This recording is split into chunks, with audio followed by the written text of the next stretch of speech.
¿Creen que un vehículo pueda quedarse con la energía de alguien que murió en él? Yo antes pensaba que no, hasta que empecé a trabajar con uno que parece tener grabado el espíritu de un antiguo dueño.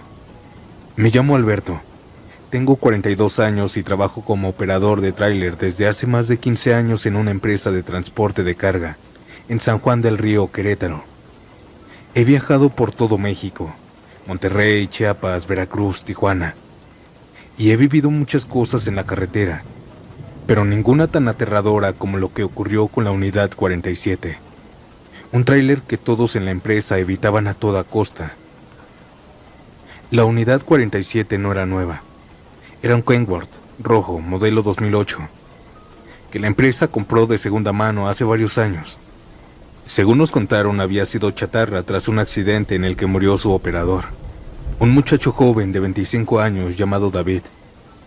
Iba cargando rumbo a Veracruz cuando perdió el control en una curva cerca de Orizaba.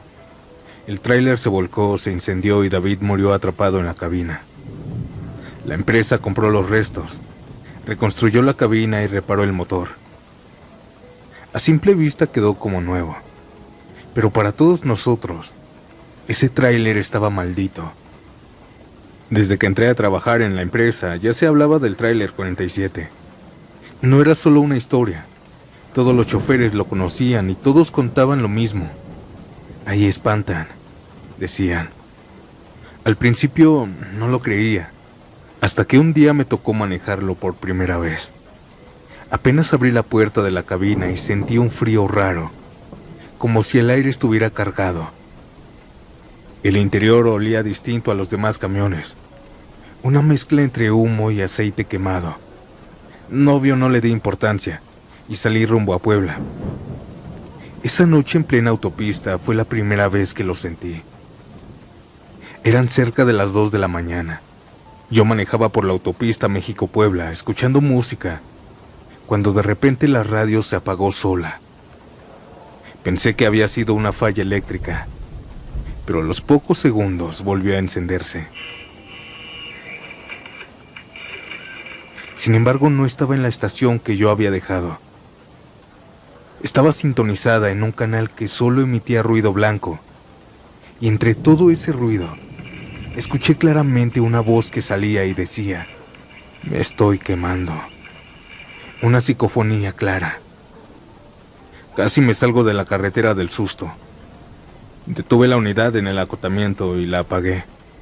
Cuando la volví a encender, la radio funcionó normal. Traté de convencerme unos minutos de que solo lo había imaginado, pero sabía que no. Una semana después, la Unidad 47 le tocó a Tomás, un compañero con más de 20 años en el oficio. Pero lo que vivió me hizo dudar de todo. Me contó que mientras bajaba por la carretera de Córdoba, vio claramente que él ya venía acompañado. A un lado de él estaba un muchacho sentado en el asiento del copiloto. Pensó que estaba soñando. Parpadeó varias veces, pero el muchacho seguía ahí. Llevaba gorra, sudadera gris y miraba hacia el camino, con una expresión seria. Tomás frenó en seco y se bajó del camión aterrado. Estuvo por varios minutos en la carretera oscura sin mirar al camión. Ya después, cuando medio se tranquilizó, volteó hacia allá y ya no vio nada. Cuando le describió al supervisor lo que había visto, coincidía perfectamente con la descripción de David, el operador que murió en ese tráiler. Otro chofer también jura que jamás volverá a tocar esa unidad. Contó que en un viaje nocturno por la autopista Tampico, se detuvo en una gasolinera para dormir un par de horas. Apagó el camión, cerró las cortinas y se recostó en la litera. A eso de las 3 de la mañana lo despertó un silbido suave, como si alguien estuviera sentado al lado de su cama. Pensó que era algún trabajador de la gasolinera, así que se asomó, pero cerca no había nadie. Intentó volver a dormir, pero aquel silbido regresó, esta vez dentro de la cabina. Se levantó, encendió las luces y bajó corriendo del camión. Durmió el resto de la noche afuera, sentado en la banqueta de la gasolinera. Meses después me volvió a tocar ese mismo tráiler. Fue en un viaje rumbo a Ciudad Juárez. Eran las 2:40 de la madrugada y llevaba horas manejando sin parar. El camino estaba completamente solo, así que decidí detenerme un momento a un lado de la carretera para estirarme las piernas. Bajé del camión, encendí un cigarro porque hacía mucho frío. Comencé a fumar mientras mensajeaba con unos amigos. Me terminé el cigarro y me dispuse a manejar otras horas más. Cuando regresé y abrí la puerta para subir al tráiler, ahí estaba. Un muchacho sentado en el asiento del copiloto. Era igual como todos lo describían. Gorra, sudadera. Me quedé helado. Mis piernas no respondían para salir corriendo. Caí hacia atrás y me arrastré como pude a la orilla. Ahí tirado comencé a rezar por varios minutos, hasta que tuve valor de mirar hacia el parabrisas. Y ahora mi unidad ya estaba sola. Con el tiempo todos los choferes coincidíamos en lo mismo. La unidad 47 está maldita. Muchos dicen que el espíritu de David nunca se fue porque murió atrapado en esa cabina, impregnado por la tragedia. La empresa sigue usando el tráiler porque funciona bien, pero después de muchas quejas, solo sirve para viajes cortos que no lleguen cuando cae la noche. Esta fue mi experiencia, audiencia. Buenas noches.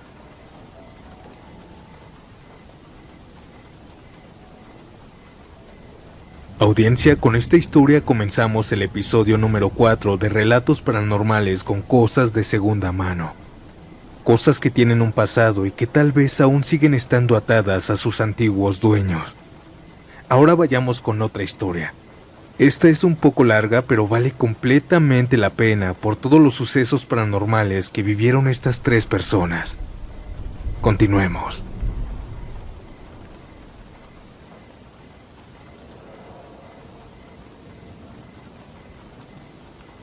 Esta historia que les voy a contar a continuación no la escuchen de noche. Me llamo Claudia, tengo 29 años y lo que voy a contar ocurrió hace casi 5 años, cuando trabajaba como enfermera particular en la ciudad de León, Guanajuato.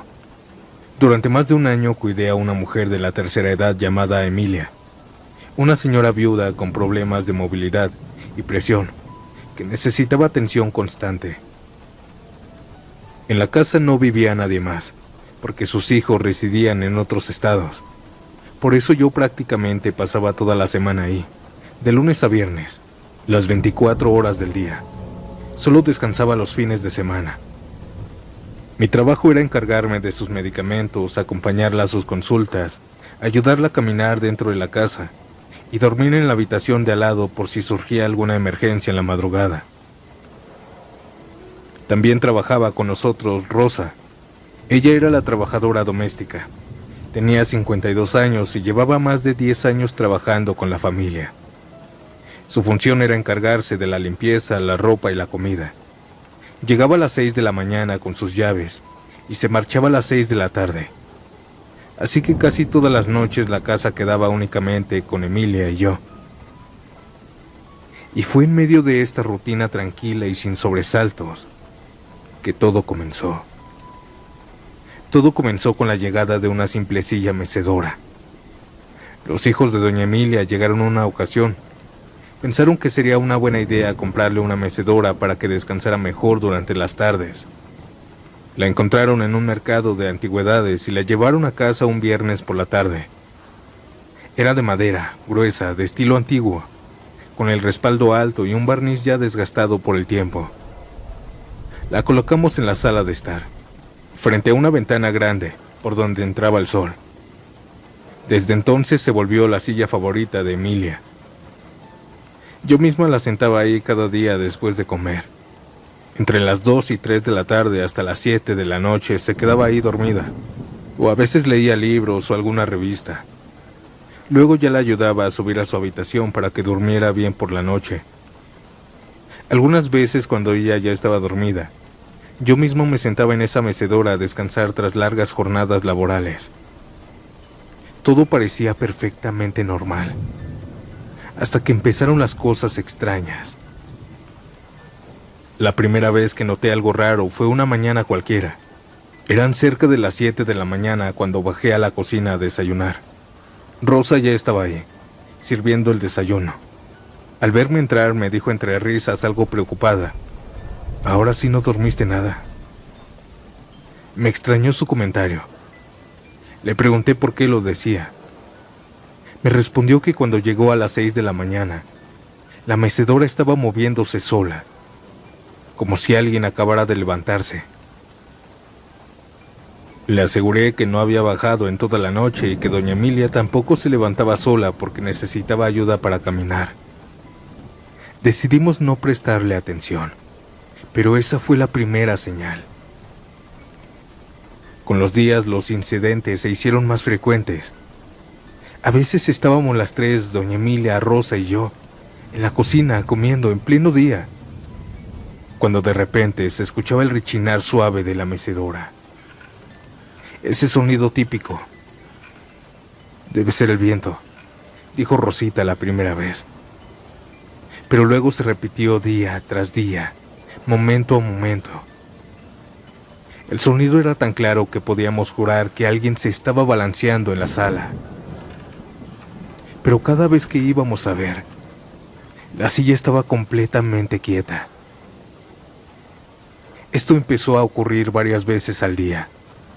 A veces eran movimientos muy suaves, otras veces el rechinido era intenso. Parecía que alguien se estaba meciendo con fuerza. Sin embargo, siempre que nos acercábamos, se detenía. Una tarde, alrededor de las 7 de la noche, Rosa ya se había ido. Doña Emilia dormía profundamente en la sala en un sillón. Yo estaba al lado de ella leyendo un libro. Y mientras estábamos ambas ahí, la silla empezó a moverse sola. Primero con suavidad, luego con más fuerza y más, hasta que el movimiento era tan brusco que parecía que alguien invisible la empujaba con violencia. El miedo me paralizó. Jamás había sentido algo así. Quise gritar, pero temía despertar a doña Emilia y asustarla. Mi corazón comenzó a latir tan fuerte que sentía que se me iba a salir. Reuniendo valor, me acerqué lentamente y puse mi mano sobre la silla para detenerla. La madera vibraba debajo de mis dedos. Era como si algo aún estuviera aferrada a ella, a empujarla. Pero después todo se calmó. A las 8 de la noche medio desperté a doña Emilia. La subí a su habitación. Cuando la acosté abrió los ojos bien y me dijo con voz temblorosa: «Yo también la escuché moverse y la vi, pero me hice la dormida por miedo». Intenté explicarle a Emilia que solo había sido el viento, pero ni siquiera pude. Le dije que ya había pasado y que mejor se durmiera. Esa noche intenté dormir, pero a las 4 de la madrugada los gritos de doña Emilia me despertaron. Corrí a su habitación y la encontré intentando salir de la cama, desesperada. sácame de aquí ya», gritaba llorando. La tranquilicé como pude y revisé sus signos vitales. Estaba estable. Cuando se calmó me contó lo que había visto. Sentí que alguien respiraba cerca de mí.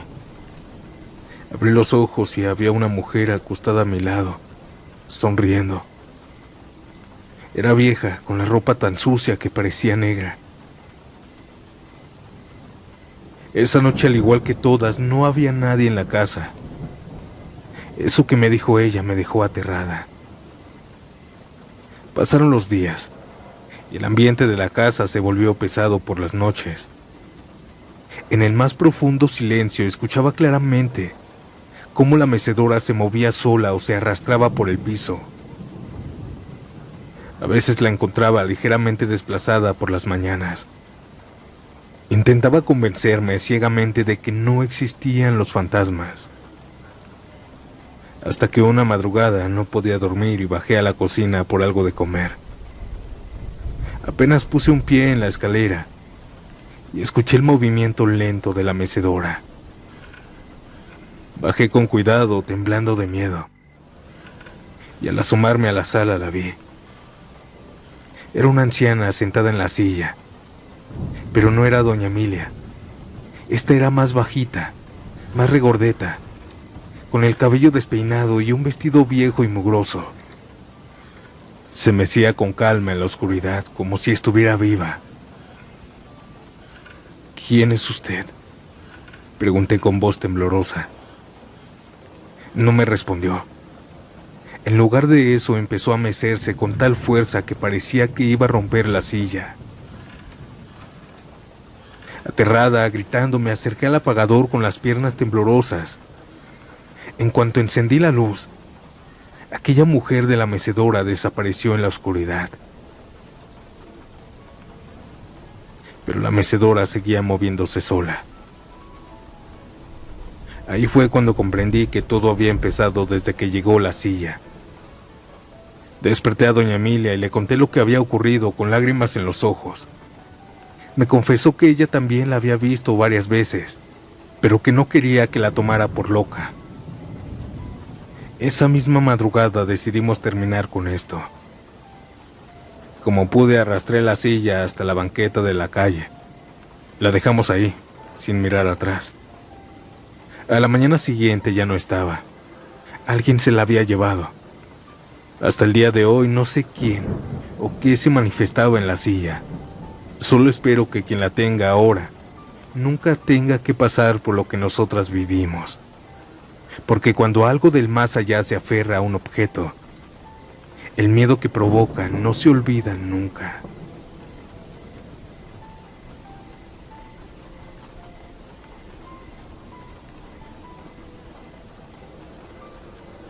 Esto que les voy a contar marcó a mi familia para siempre. Me llamo Fermín, tengo 36 años, y todo puede empezar con algo tan simple como comprar un espejo usado en un tianguis. Fue un domingo por la mañana cuando decidimos ir al tianguis de Tláhuac. Íbamos con la idea de comprar un par de cosas para el hogar. Y entre los puestos de cosas usadas, vimos un espejo grande, de cuerpo completo, con un marco de madera gruesa y pesada. Mi esposa dijo que sería perfecto para nuestra habitación. El vendedor aseguró que era de una casa antigua que estaban vaciando y que estaba en buenas condiciones. Lo compramos por 800 pesos y ese mismo día lo colgamos frente a la cama. Pero desde la primera noche, las cosas comenzaron a cambiar. Recuerdo perfectamente lo primero que nos pasó. A la mañana siguiente, al despertar, mi esposa me dijo que el espejo estaba raro. Al verlo notamos que estaba totalmente empañado, como si alguien hubiera echado vapor, y aunque la ventana estaba abierta y el clima era seco, lo curioso fue que en medio de ese empañamiento habían marcas de dedos.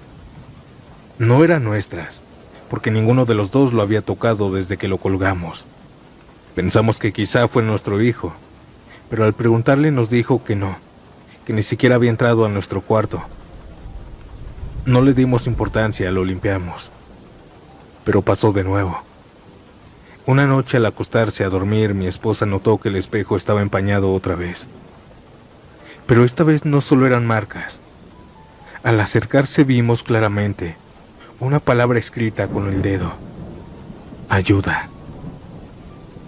Nos quedamos en silencio mirando esa palabra, tratando de encontrarle una explicación. Tal vez el vendedor lo había escrito antes, pensé. Lo limpiamos y nos olvidamos del tema otra vez. Pero aquellos sucesos extraños comenzaron a hacerse presente más fuerte. Unos días después, mi esposa estaba doblando la ropa por la tarde. Yo estaba acomodando una puerta, cuando de pronto escuché que gritó mi nombre. Corrí a la habitación y la encontré parada frente al espejo, pálida. Me dijo que mientras acomodaba la ropa, vio una figura pequeña atrás de ella en el reflejo. Dijo que parecía un niño, que estaba parado muy cerca. Pero cuando volteó estaba sola. Nuestro hijo estaba en la escuela. La puerta estaba cerrada y aún así ella juraba que lo había visto.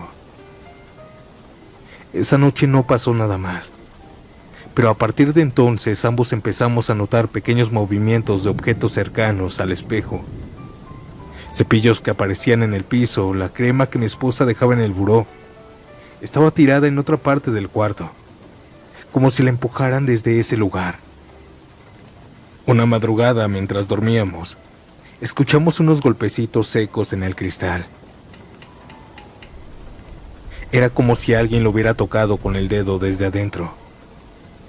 Pero el incidente que más nos inquietó le sucedió a nuestro hijo. Una mañana antes de irse a la primaria, entró corriendo a la habitación a echarse crema en la cara. Estaba viéndose en el espejo, pero de pronto comenzó a gritar. Corrió hacia su mamá con lágrimas en los ojos, diciendo que un niño estaba detrás de él. Decía que estaba ahí, pegado a su espalda, mirándolo mientras sonreía. Intentamos calmarlo, pero desde ese día le tenía miedo al espejo. Cada vez que pasaba por la habitación se apresuraba y dormía con la puerta cerrada. Hubo una noche extraña. Lo escuchamos llorando, durmiendo, diciendo que ese niño quería salirse. A partir de ese momento todo fue en aumento. Más de una vez nos despertó a las 2 o 3 de la mañana por un ruido seco en la pared. Al levantarnos veíamos el espejo meneándose de un lado a otro, como si lo hubieran empujado, pero era demasiado pesado. El aire no hubiera podido. Un par de veces escuchamos golpecitos en el cristal durante el día, incluso cuando no había nadie en la habitación. Una tarde nunca se me va a olvidar. Mientras veíamos la televisión en la sala, mi esposa y yo, a las 10 de la noche, escuchamos 3 golpes muy fuertes provenientes del cuarto. Yo corrí para ver qué era. Pensé que era mi hijo que estaba jugando, pero al entrar vi que el espejo vibraba. Me acerqué y pronto comenzó a empañarse en su totalidad, y comenzaron a aparecer figuras de manos pequeñas por todos lados del espejo. Eran manos como de niño. Una mano sí se escuchó fuerte, como si le hubieran pegado. Mi esposa y yo nos agarramos de la mano y comenzamos a rezar con los ojos cerrados. Comenzamos a rezar el Padre Nuestro hasta que se calmó. Abrimos los ojos mirando hacia el espejo, y en el reflejo, un niño muy pálido corrió detrás de nosotros de un lado a otro. No fue una sombra ni un destello, lo vimos claramente. Esa fue la primera vez y única vez que lo vi con mis propios ojos. Y bastó para que ya no quisiera quedarme solo en esa habitación. Decidí deshacerme del espejo. Me puse guantes, lo cargué con todas mis fuerzas y lo saqué de la casa. Caminé varias cuadras hasta dejarlo junto a un tiradero, lejos de nuestro hogar. Desde esa noche todo terminó. No volvimos a escuchar golpes ni ver al niño. De regreso, al volver a entrar a la casa, el ambiente se sentía más ligero, como si algo se hubiera ido junto con ese espejo. Hoy cada vez que paso por un tianguis y veo un objeto viejo, siempre pienso lo mismo. ¿Qué historia detrás tendrá? ¿Y qué podría venir con él?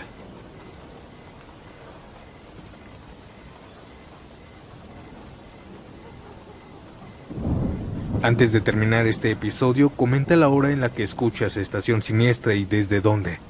También no olvides dejar tu like y si aún no estás suscrito, suscríbete. Ahora yo los dejo con esta última historia que nos envía Ángel Barreto, un relato que se origina en un panteón. Buenas noches, audiencia, y nos vemos pronto en un nuevo episodio. Chao.